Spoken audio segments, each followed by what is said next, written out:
Okay, we use JIRA software to prioritize the things or show what's really been prioritized. It's pretty much the exact same layout as the development pipeline here, but not everybody can have access to the JIRA board because this really has to be just between me, Warner, and the development team, so everything stays the same. But it's all the same fields, as you can see, for us to know what's being tested, what's in progress, what's selected next, what's ready to push, and then what's totally done. So all of these columns are filled with the same exact features that were in that pipeline, but it's really just a little bit more organized for only the dev team to access. And we're quite a bit more specific in these features. We leave lots of notes and we add lots of detail. Here's an example. Allow entertainers to upload videos outside of just YouTube. That's probably all it said in the development pipeline because that's as far as somebody thought of it. But we, of course, had to get more detailed, especially if somebody outside of just Warner, our lead developer, is building this. We have to give as much detail and description as possible. Maximum upload size will be 2 gigabytes. We have to get really specific about every little thing that's going to be built about this feature, and that is where JIRA allows us to get as specific as we need to be. So here's a JIRA tag that seems fairly simple, but there was actually quite a bit more that goes along with it, and this is why we need to use JIRA, and the development pipeline isn't totally good enough for the developers. So we have right now one tag that's duo and trio is the tag. So if somebody a musician wanted to submit a quote for a duo or trio, there's only one tag that incorporates that. We have solo, duo/trio, and full band as the 3 options they could submit. And obviously, duo and trio are not the same thing. So a lot of entertainers were saying, hey, they would just have to go into the comments and into the chat every time and say, hey, this quote is for a duo. This quote is for a trio.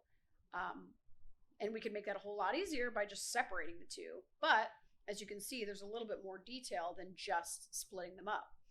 So every single offer and quote that had the duo trio tag was obviously no longer going to be that. We're going to delete that. We're going to make 2 new ones, duo and trio, as separate tags. So we're going to have to actually expire all of those offers that are on published events. So since we're deleting that field, we just have to make those expire, and they're just going to have to go in and submit a tag with either duo or trio. So that was a whole thing that I certainly wasn't thinking about when we first just said, hey, let's just split these up, because we had to delete the duo and trio as one. So it was going to make it so that anyone that was on there now had to be removed. So you can see kind of all of the detail that goes into that was not included on just the development pipeline. So Warner and I have a weekly meeting. He'll update me on the status of everything, if everything's going according to plan. And a lot of times I'm just asking, how's this going? What's the status of this one? Like, let's focus on this one, not that one maybe. And we're kind of in constant communication all the time, but we make sure to have a check-in, like a video call every single week. So for our product roadmap, we do a really big conversation at the end of each year. And so we'll have a year-long product roadmap that of like big things that we want to start on or get developed. Usually we don't talk anything about like small features, which is the most of what we're building. It's definitely like, what are the 5 big things we need to get done in 2023? And so we'll prioritize those, really talk through those, make sure we're both on the same page about that, and then just like fully lay it out. And then we have quarterly goals, which are a little more detailed. A lot of times, say if it's like a big if it's a big feature like build an app, that's obviously not going to be just a 1 week long project. That's going to be a bigger project, is getting a mobile app up and running. So you could break that down into quarters by like start the process, collect information from this place, like really like break it down by quarter. And then also smaller features will start to come into those quarterly goals, things that might not be big enough to really focus on yearly. And then the pipeline is always there too, to just kind of see, like, the pipeline will always be full of things to build. That will never like run out of things and ideas. So we do shift them a lot. Like a lot of times, someone might suggest that this is a higher priority than maybe I initially realized. And we do have to stop something else to finish that one, or move that higher up than what we were originally thinking. And that happens all the time, and that's totally fine. But the yearly and quarterly goals and pipelines really are there as kind of a structure to stick to. Those rarely change. Like the quarterly goals rarely change.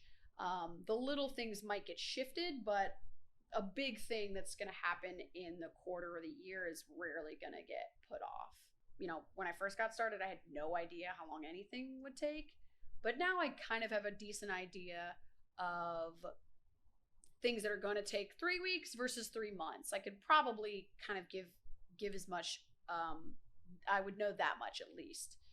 So, but sometimes I'm wrong. Sometimes I'll come to him and say, hey, I think this is actually going to be really small and really fast. Can we just go ahead and bump this to the top and get this done this week? Because I think it's only going to take 30 minutes of your time. And sometimes he'll be like, yep, totally. It's going to take even less than that. Or he'll be like, no, actually, it is not going to be that quick because XYZ. And then we just have to actually talk about prioritizing it in with other things. But we have so many little things that even that is sometimes a challenge to prioritize, because there's so many. You could say everything, oh, well, because it's so small, let's make it a priority. But then the big stuff never gets touched. So we still do even have to take into account prioritizing little things based on how much it's going to affect and impact our users and our team. We have to kind of talk through everything all the time. I find in my relationship with our developer, in my experience managing any type of developers, is that it really helps to be super direct. I don't kind of beat around the bush like I might in other situations. I don't feel the need to really add fluff or be nice just because. Not that necessarily we're having like difficult or tough conversations or I'm ever giving negative feedback really, but it's just that being as clear and direct as possible is only going to help everybody. And in our developer specifically, he is not going to be offended by me saying like, I think we should do this instead of that, or this is the way that this needs to work, even though maybe it's not how it's been done in the past. Like, we're all on the same page. We have a great relationship and we trust one another. And I really trust him too. Like, I think he also feels that he has the trust of the founders to know he can make decisions and make changes if he needs to.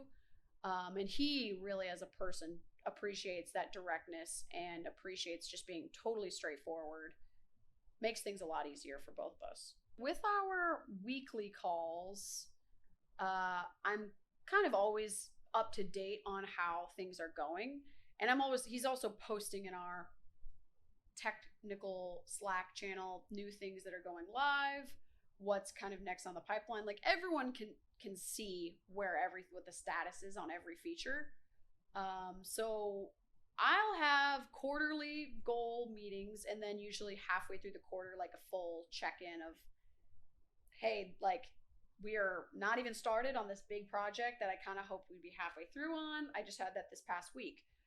We're about halfway through Q1. So I was just like, there's these 3 kind of, medium-sized, bigger projects that are supposed to be done by the end of Q1, and we're not even started on 2 of them. So, what's up with that? Kind of like fill me in, and what do you think about the timeline now? I know There's always going to be fires that need to be put out and things that nobody expected.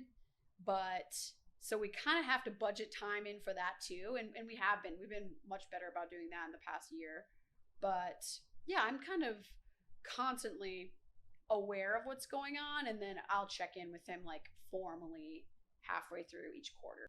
Thank you so much for taking the time to listen to this course. I hope it was helpful. I hope you don't have to do everything the hard way like I feel I did. Hopefully it brings you a little bit of ease, as this process is definitely not easy.